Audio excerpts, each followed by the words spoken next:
What's happening? What up, though? What's happening, OG, what's happening with you? Good, how you feeling, man? Good, boss, man. What's up, boy? Love, bro. Boy, no wonder you used to blast through them hoes like that. Appreciate you, bro. Appreciate Yeah, what's happening, homie? How you He a feeling? big old dude, bro.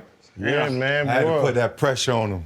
Man, I used to see you. Whatever, Freddie T. What you mean, Run whatever? them down. Man. Shit. Run them down.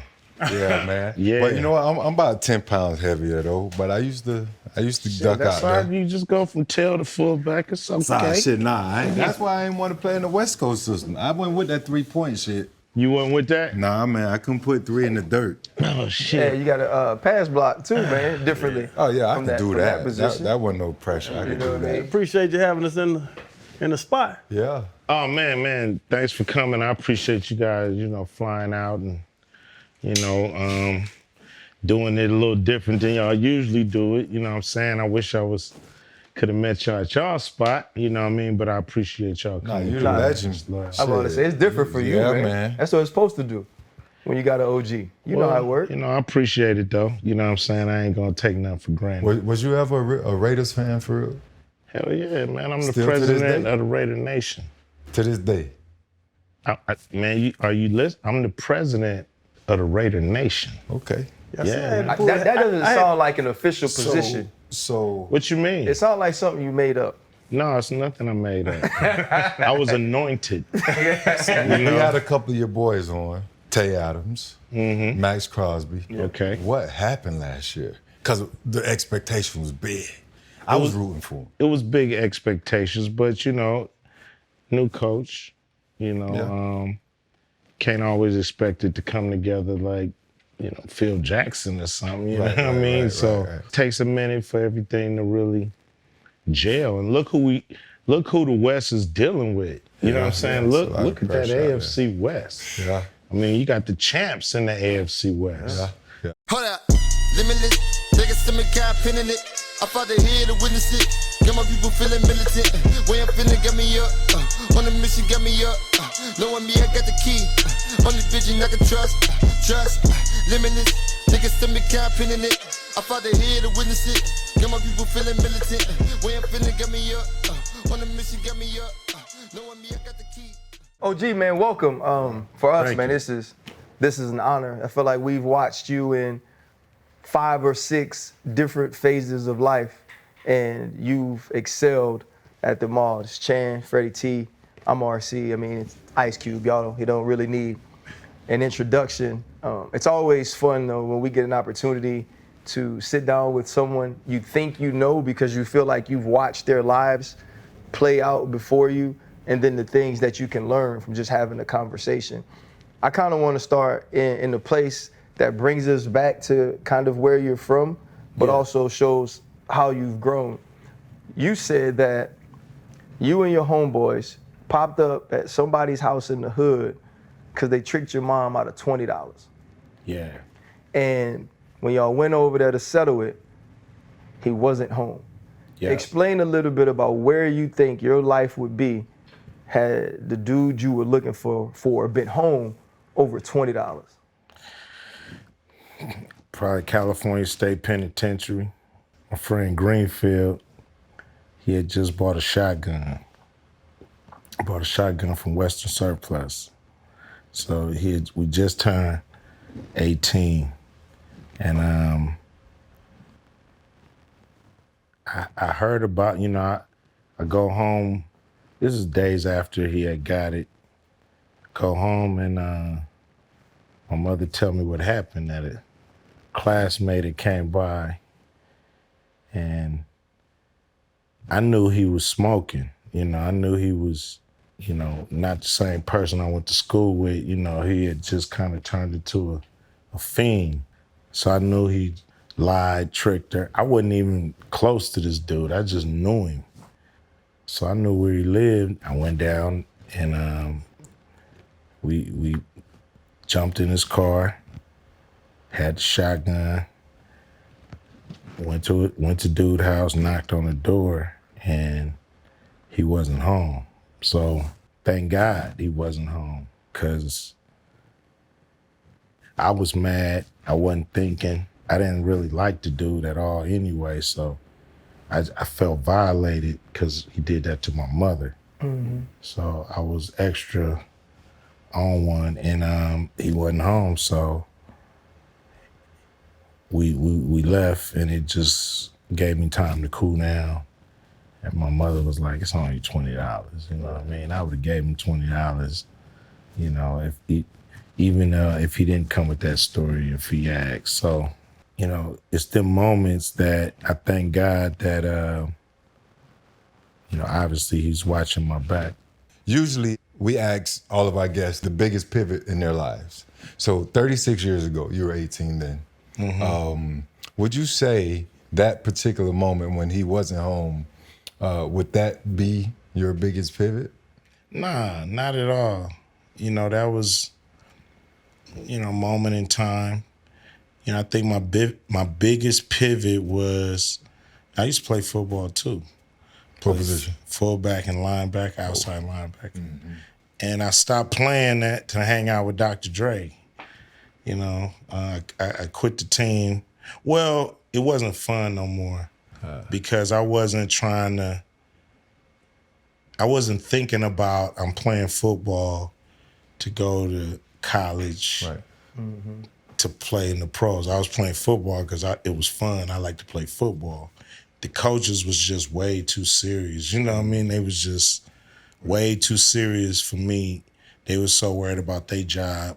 It wasn't fun. So I was on the fence. And then I got into the music. I met Dr. Dre. We just hit it off, you know, always running creative ideas by each other.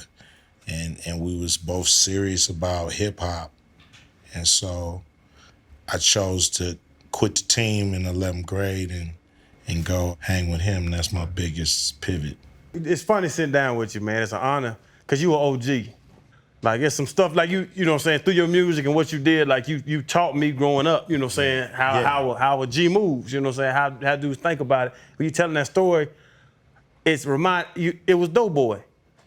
You mess with my brother, I'm about to go, nigga, I'm about to go get you. And then we watched the NWA movie. Yeah. And then you checking everybody in that movie with that same energy. Like, nigga, you ain't about to mess with me like that. Or my family, my people, or especially, you ain't about to try me.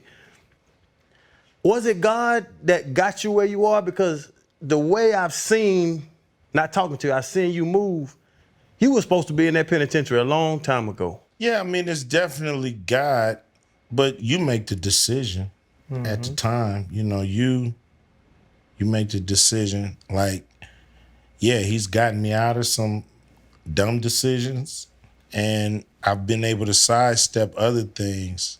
You know, I ain't always had the courage all the time to do the right things or basically make an impact at the moment of truth. You know what I'm saying? Like everybody else, I've had the moments in my life when I said, man, I should have did this, or I should have did that. Or, you know, next time I'm not gonna let that happen. And I've learned from them moments, and I've just decided that it's better to, you know, to stand up for yourself at the time than go to bed regretting you not doing what you should have did, what you knew you should have did at the time that you should have did it. So I've always been aware and always wanted to make sure people knew where I stand, been assertive. Assertive, that's what you call it, assertive? Assertive, you know, and I made a promise to myself that I would do everything to make sure I didn't end up in the penitentiary. You know, it was like I was just working to make sure they didn't get me. I was talking to your oldest son when we pulled up, and we were talking about the phases of your life. And he was saying that your kids feel like they were born in different eras of who O'Shea Jackson is as a man, right? That there was a hip hop era, and then there's movies, and then there's business. And he said he feels like as the kids, they've kind of grown up, and their experiences into who they are today were based off of where you were in life. Like, he was talking about your youngest, and he said he's a numbers guy because he grew up with you being in the business. How have you been able to use your creativity, whether it starts with being the lead writer and vocalist of NWA, getting into a solo career, West Side Connection, then writing movies. Like, I mean, you the same dude, the same person. Like, part of your legacy is going to be the same person gave us No Vaseline and Are We There Yet? That don't seem like that should be the same man. How have you been able to use your creativity and move into all these different realms and be so successful? You know, I recognize that it was art. You know, at the end of the day, it's art. And when you're an artist, you can paint anything you want to paint. You don't have to stick to a script. And you don't have to be what they say you are or what people perceive you as. You know, you can be who you want to be and do it how you want to do it. And just because I remember, you know, dudes in the studio told me not to do It Was a Good Day. Really? Yeah, they was like, Q, you do hardcore music, man. You know, you do that real shit. You know what I'm saying? This nigga, Good Day? What you mean? What you talking about, man? You supposed to be talking about the shit. And I'm like, I said, nah, homie, it ain't like that. You know, I ain't just popping off. You know what I'm saying? If I'm having a good day and I'm a reality rapper, Yeah. God damn it, I should be able to say that I'm having a good day. Right. You know what I'm saying? I shouldn't have to be, nah, I only do it this way. I only talk about this. I only can say this because this is how I started, you know. I started hardcore and everything got to be hardcore. And it's like, that's not even reality. You know, the reality is you can't judge a book by its cover. And I've proven that over and over and over again. You just can't judge a book by its cover, so don't try. And that's what it's really all about. It's like, you see me, people see me to have different perceptions, but you don't really know what's going on with me. You don't know what I know and what I don't know and what I can do and what I can't do. And so, you know, I've just hopefully been an example Really? of that one fact. Yeah. And talking about that, bruh, did success breed success?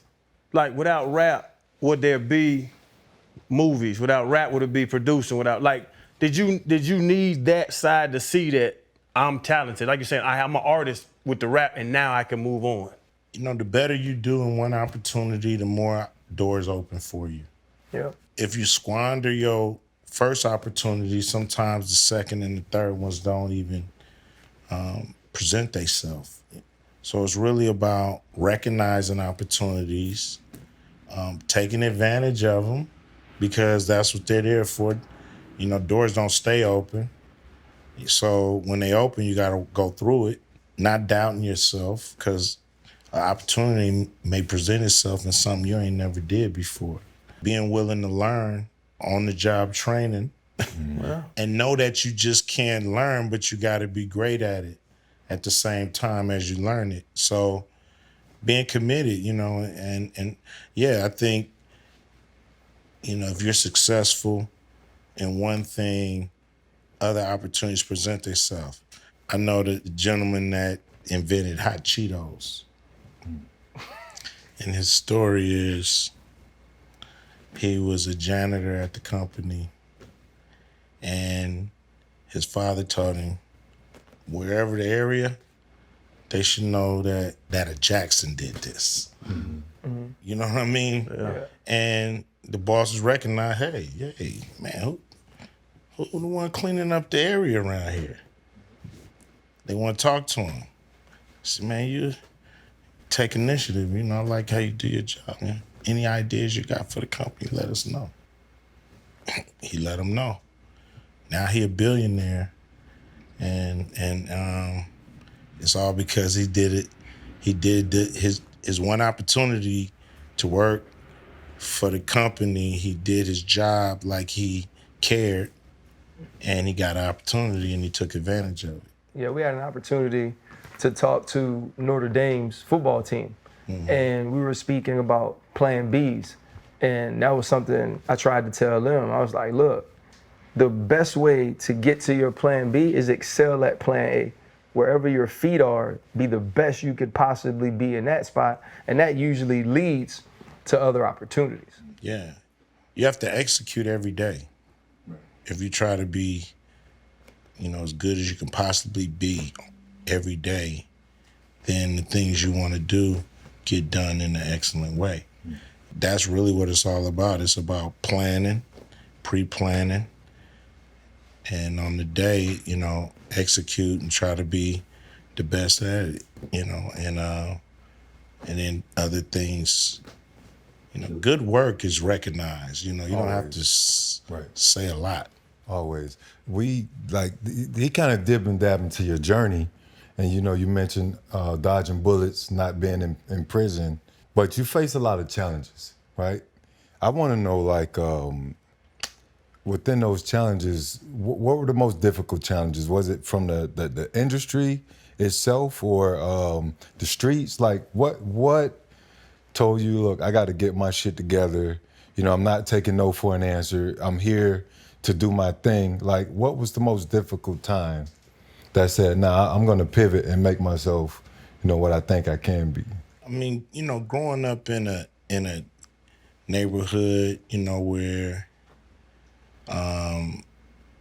gang banging is pretty much all around you. Even though my street was more known for sports, like on my block, on Van Wyck, you had to know how to play something, or take your ass. You're gonna get ran off of here. You know what I mean? Because we football, basketball, baseball. We go karts, mini bikes, motorcycles. It was that kind of neighborhood. So you had to be able to be athletic. A few gangbangers here and there, but that wasn't really the block for that. The block for that was, more up close to Western. So, that's the biggest obstacle. The music industry ain't shit. You know what I'm saying? The movie industry, that's, I give you a headache. It's frustrating. It ain't nothing. It ain't, it ain't shit. But you gotta handle your business. Right. It could be a nightmare if you just start signing your name on shit and you don't handle your business. You don't have nobody looking at your paperwork. You so worried about that little money they're giving you up front, and you want to put on the chain and all that shit. You know what I'm saying? You got to handle your business or you're going to be crying when you get mature. And everybody, they like, I don't even see why some of these dudes sign these youngsters to bad contracts, because they know one day this dude gonna come back and be like, man, you had me sign some bullshit. Yeah. It's gonna happen. It always happens. So, like, I don't know why they do it, but it's usually, people with no talent taking advantage of people that has a lot of talent. Were you always heavy into paperwork? Because, when you left the group, you came back and you went fucking crazy and did your thing. Were you always privy, aware of this is how I got to handle my business within all these contracts? Because I would assume, like, somebody that come from that sort of demographic, in the hood or what have you, like, you don't really pay attention to that. You're more enamored by, you're impressed by the fame or the potential of having that fame and the dangling silver, sparkly thing. So the paperwork, like, when did you develop that business acumen? Well, what was cool about my career is I wasn't hot from the jump. I sat back and watched Dr. Dre, Grandmaster Lines, Yella, Clientele. I watched the Wrecking Crew. I watched their trials and tribulations and stuff. So I knew somewhat how hard it is to struggle in the game. So I had kind of went through it.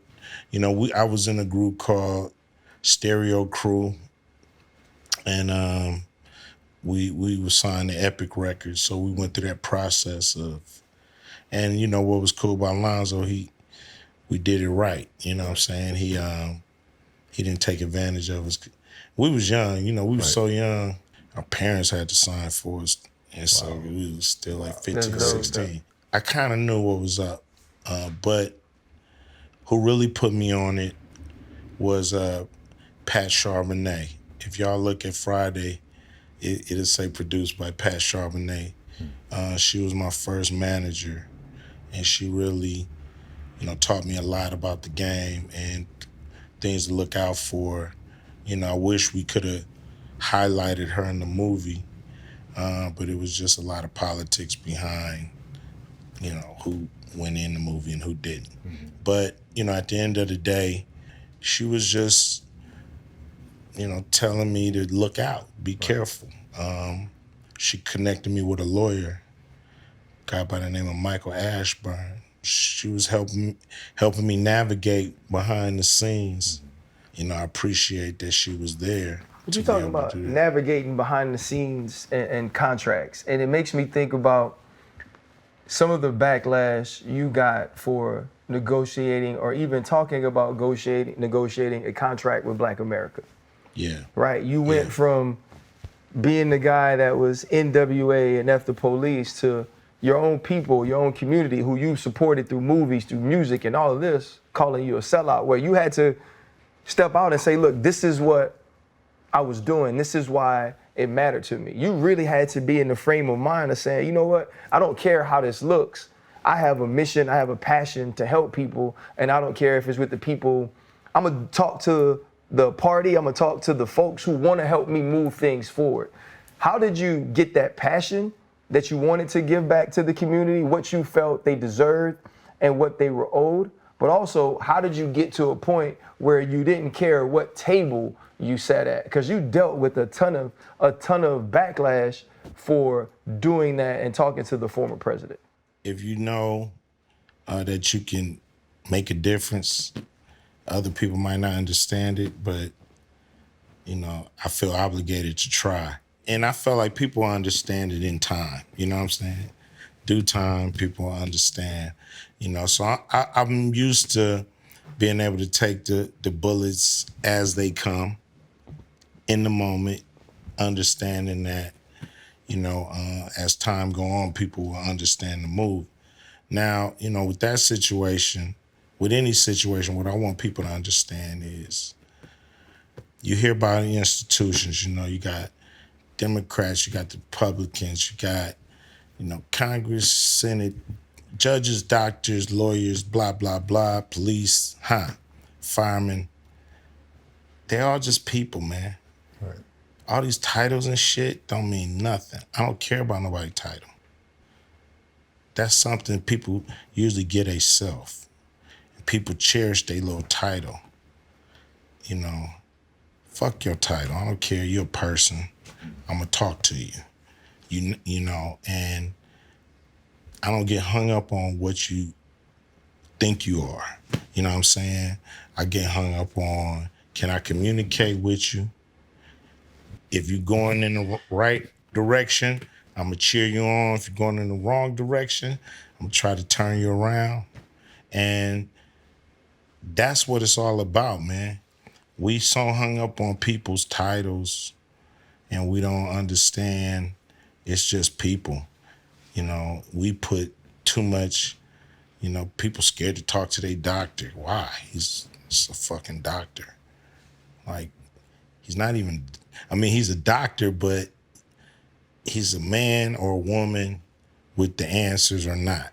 Ask the questions, Don't get hung up on all this stuff. So I learned that, as I matured, that not to get caught up on nobody's title. And I'm gonna talk to somebody like a man or a woman. That's my approach. The contract with Black America, everybody, after the George Floyd murder, all of America pretended like they wanted to do something different and make amends for, really cutting us out of the financial flow and system of things. And but everybody was really focused on police brutality. Mm-hmm. I wanted it to be a broader conversation and talk about everything that is plaguing us in America. And so that's where the contract with Black America came from. Now, I put it out, July 1st.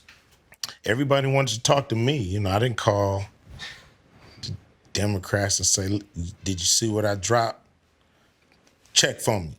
I didn't call the Republicans. It was like, did you see that contract with Black America? It wasn't really for that. It was for everybody to look at it, dissect it, add to it, subtract from it, debate it, understand it, and wherever they can use it, they could to better a bill or get grant money or whatever that you needed this for. You needed this information for. You could use it like you could use a dictionary, So everybody called me. I went to talk to the people that wanted to talk to me, and that's all that was done. And that's the think for yourself.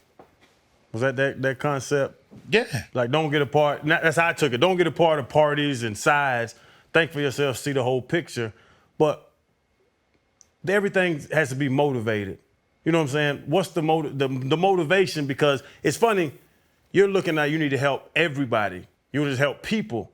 Mm-hmm. But like you say, the Black community attacked you because why are you writing something to Black people and not to everybody if that's who you want to help? Everybody. Well, they were upset. No, they were upset because they felt like he was sleeping with the enemy. But that's what I'm saying. You got to realize that at that time, like he's talking about George Floyd and us being focused on police brutality, and now him trying to get this broader bill passed or a broader look at the entire community and how we elevate, especially financially. He had to do that because the Democrats were not offering or not giving him the seat at the table that we felt like it deserved. So now you're with Trump, and the Republicans put it out and say, Ice Cube was very vital in helping us with this part of what we want to push through legislation. But it's the thing about Black Lives Matter. Black Lives Matter, and everybody says, well, all lives matter? But then you look at it and say, the Black lives are the marginalized lives. They're the ones that are working 400 years behind.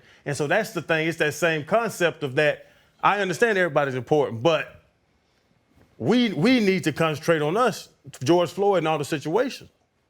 Yeah, it's a situation where there's nothing wrong with us focusing on our own community to fix our problems and asking the country to focus on them too, Nothing wrong with that. Everybody does it, I think that's the smart thing to do.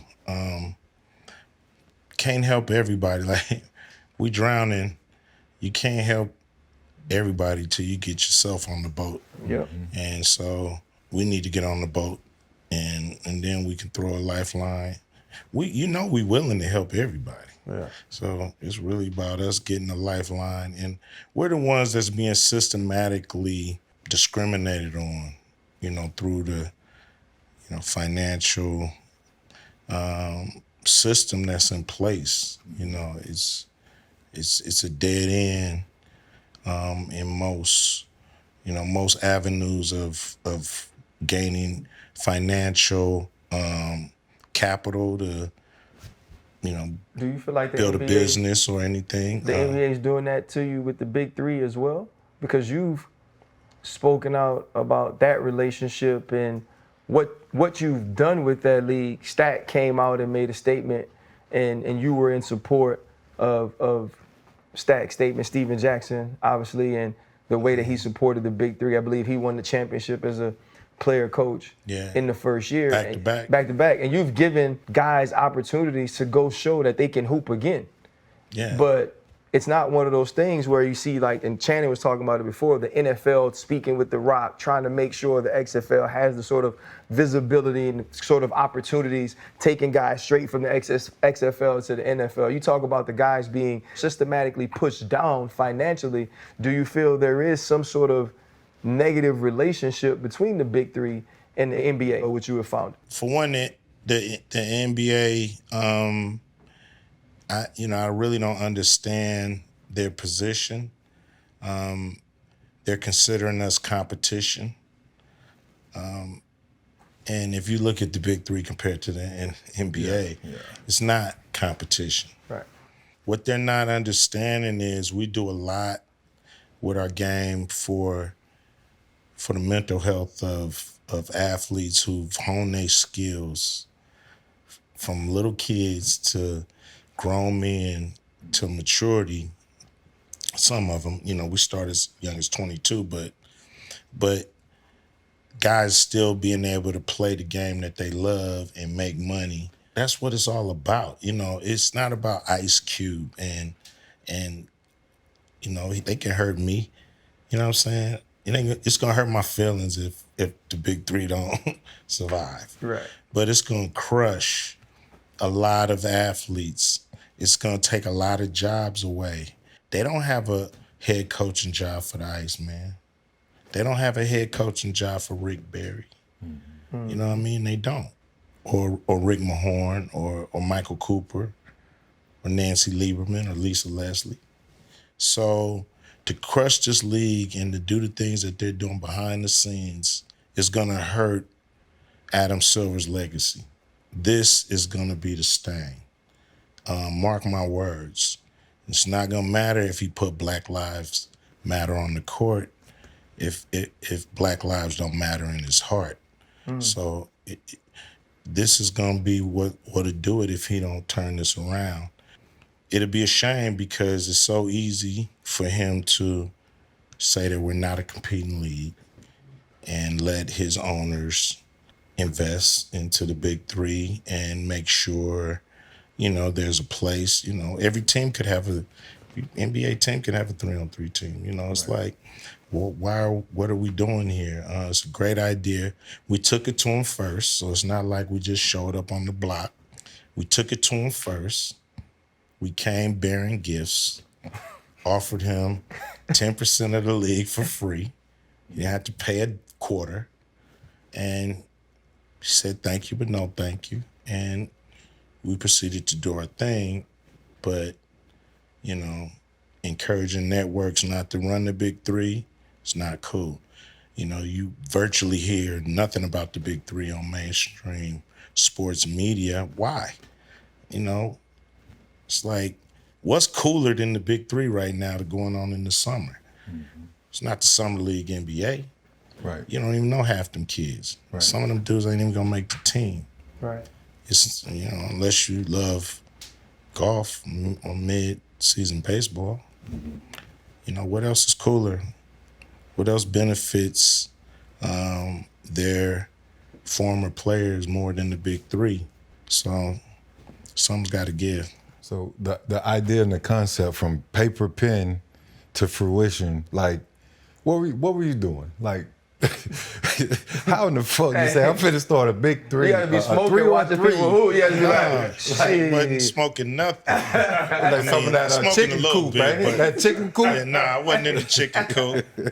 It's been there. It's been the 3-on-3 been the little cousin of 5-on-5 from day one. It's something we all usually play. How long you been sitting on it? We started in 2017. Right. We spent 2016 discussing rules and business model. And Fireball. 2015 we were, could we? I don't know. Kobe scored 60 points in his last game. I'm not there. I'm shooting a movie. I think it might have been either Fist Fight or Barbershop. Might have been Fist Fight. So I'm not there. I'm pissed. I missed Kobe's last game and he scored 60. My son, O'Shea Jr., my wife, kids going crazy. You should have been there. You missed it. So I'm like, man, I cannot see this dude play no more. Right. This ain't right. I'll pay money. There's nowhere I could pay to see this guy play. And then that's when I called my guy Jeff and said, we gotta do this shit, man. And it was like, let's figure it out. And then that's when 2016 we started to churn. 2017 we had Iceman down to do it. We had Kenyon Martin, Jermaine O'Neal, down to do it. Chauncey Billups, Dr. Jada agreed. And once we got Allen Iverson, we was like, man, we gonna announce because people gonna want to see this. Right. Was it hard convincing those guys? Some harder than others. They, you know, some of them was right away on it. Some of them needed a few phone calls. You know, I think we had to meet Clyde Drexler a few times. Mm-hmm. They saw the concept was great, and then they said, Q, we believe in you. You know, how could we tell you no if you believe this is gonna work? I said, you know, it'll be my mission to make it work. You a businessman. Fred talked about the contracts earlier. Is it a sound business model that you have set up? Are you making money? Can you really make money off this, or is it just a passion? Like, I love to fish. Yeah. I don't make no money off fishing. Yeah, you can make money off this. You know what I mean? It's just hitting the inflection point. We're almost there. You know, to run this league is dudes' contracts can fit into this league. You know what I mean? It's like some dudes making 3 times what it take to run this league. So we're close. We're this close to being over the hump. Yeah. And then we're all down here. Our business model works better than the NBA, where the top teams have to pay money. And the top 10 teams have to pay money. Middle 10 teams make about 10, 15, 20 million. And the bottom teams make about 50 million a year. Top teams got to pay money because they usually into the luxury tax. You've been able to make money doing a lot of things, and I think that's what makes the question interesting about the Big 3. Like, you didn't spend a ton of money to make Friday, and it obviously became, you said you wanted it to be a hood classic, and I think it's more than that. It's just a classic movie, period.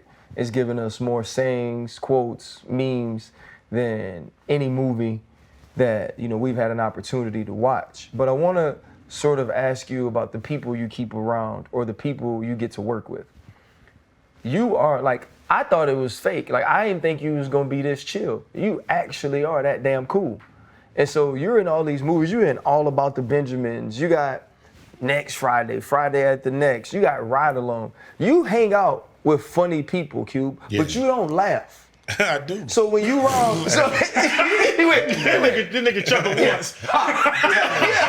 No, so when you wrong, Mike Epps, Chris Tucker, Kevin Hart, man, all these people, do you act like this? And which one of them is the funniest all the time, to be? Man. You are wins. I'm laughing all the time with them dudes, man, because they crack me up. You know, growing up, all my friends was funny. All my friends was funny. Is that how you got to be like this? Be serious as hell all the time? That's just my personality, you know. But, you know, I laugh, you know, crack jokes with the best of them. I got one then. I was going to save it because I needed this from you because you jaded me as a child. I was born in 83. So Today Was a Good Day came out. I was what? 10? Yeah, you was probably about 9, 10. 9, 10, right? Yeah. Kim was the name. Yeah. You got a call from her? Yeah. And I'm going to paraphrase, she can have sex all night. I knew where this was going. Right? Yeah. So I thought that was a thing. Trying to just go all night. As a grown-ass man, I need to know, because you taught me this. Having sex all night, does that mean after the club at 3 a.m., that's to 5 a.m.? Because, bro, I'm telling you, I can give a motherfucker. Ask my wife, I can give a motherfucker 2.5 hours. Listen to the lyrics. But if you go to dinner at 6 and get out of dinner at 8, I can't have sex from 8 to 6 a.m. That's 10 hours, Q. That's too fucking long. I said she can have sex all night. I didn't say I could. So who she having sex with? You know, if I needed to go, you know, she ready to go. But what's that window? What show? There's a bigger conversation. What's showing out time-wise for a man? What's showing out? I mean, showing out time-wise? If you about to tear it up. I guess till skin come off. That's you gonna get chased? No. That's showing out. That's showing out. Hell You no. said showing out. Hell no. That's a wrap after that. You said showing out. We're not trying to get chafed, though. Yes, what are you talking about, man? How long what? Is showing out? How long is it? Because, you know, everybody say the 2-minute man. They make songs about how long I have sex? No. I'm asking you. He had some weird He might be. I need to know from my OG, My time frame is ahead. If we start at midnight, if I go to 1:30, be happy, motherfucker. Yeah, shit, she better be good. You go that long. You go for 1:30. Well, then it's foreplay. It's a lot more to it too. You got to show it. You got to have games and toys and cosplay. Hey. Next question, man. That dude on your shirt might be getting to you. Rodman probably gonna catch up with him. He tried to get Kevin Hart to go to. You talking about till the skin fall off? What'd you say? No, he said what is showing out. Right. I said that would be showing out, like going, too long. You know he was talking about no Vaseline and shit too. That'll take some skin off too. No. That was back in the day. No, seriously, like Just rap lyrics. A lot of your songs are iconic, classics. So many damn classics, man. And I know you did EYL with the guys, and you spoke about diss tracks, right? And having the hardest diss track out, and I agree with you on that. But what you have so many. What's your baby? Like, what song do you consider a good day. It was a good baby? day as my baby. The one that they didn't want you to do. The one they didn't want me to do. It was just a little debate. It wasn't like, I had to tell them this is going to be the shit. Like, I'm Ice Cube, y'all not. Back, shut up, just sit down.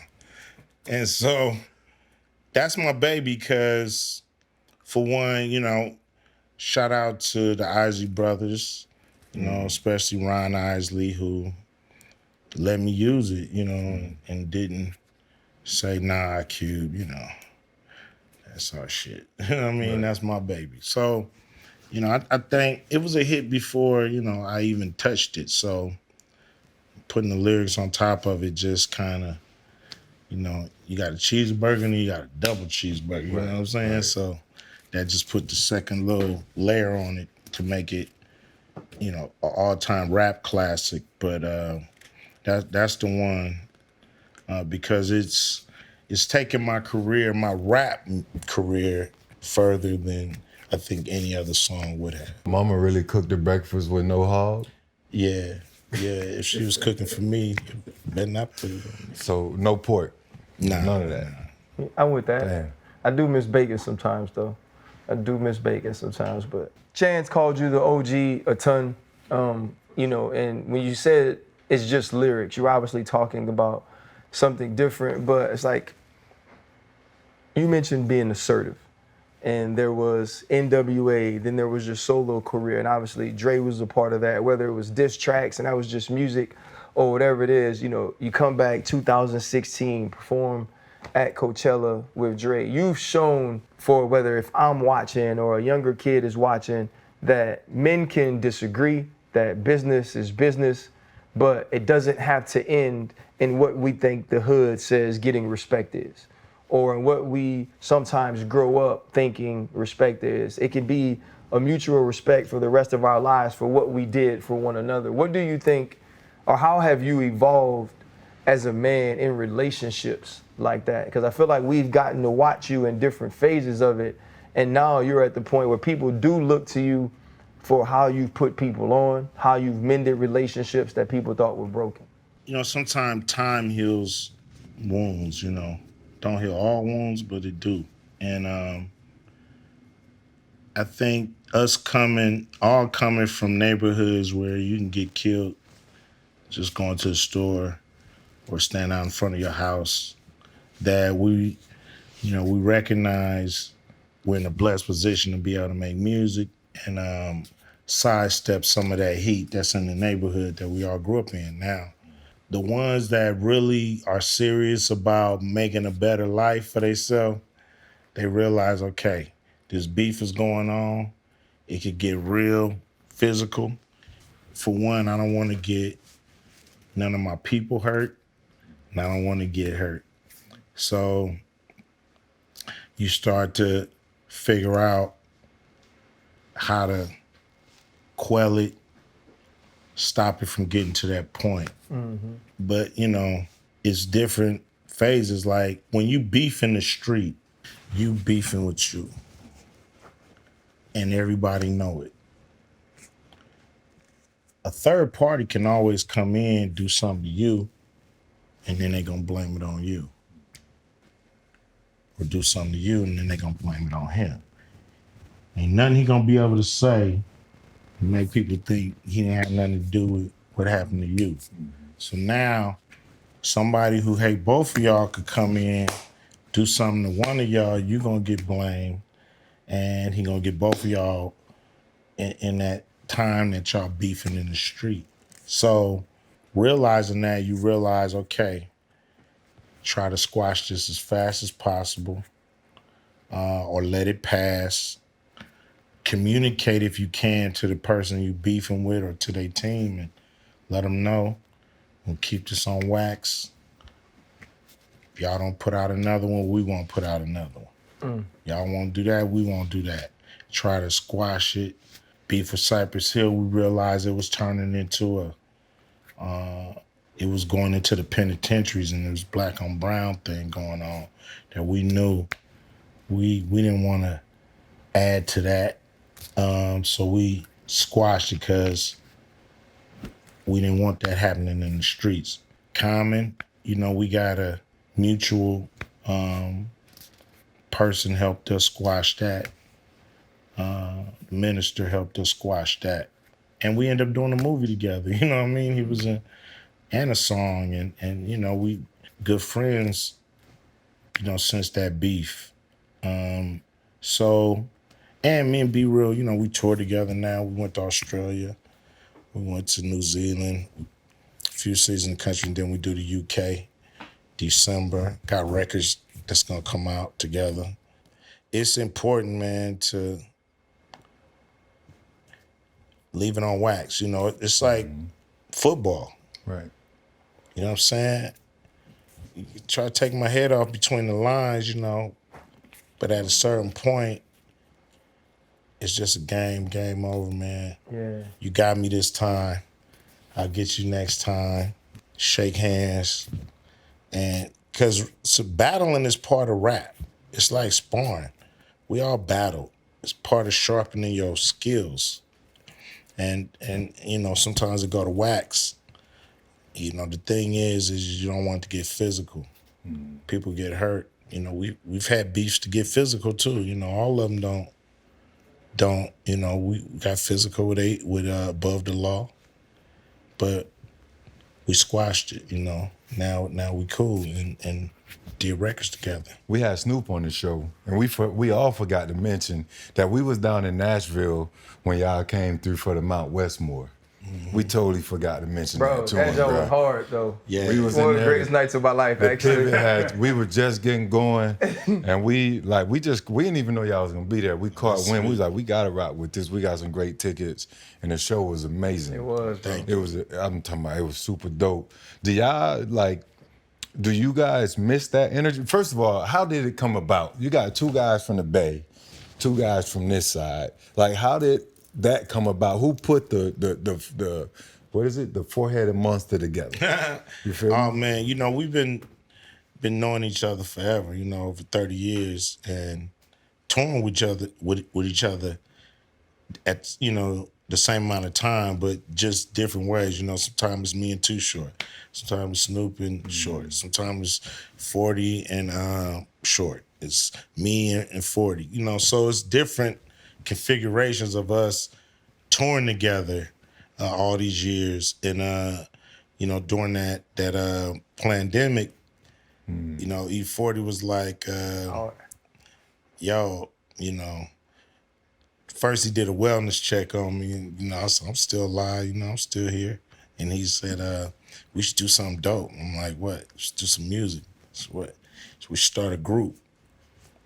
Group who? First, I want to know who when you say start a group, because if I ain't rocking with you, I'm gonna be like, Who at the party? Who the?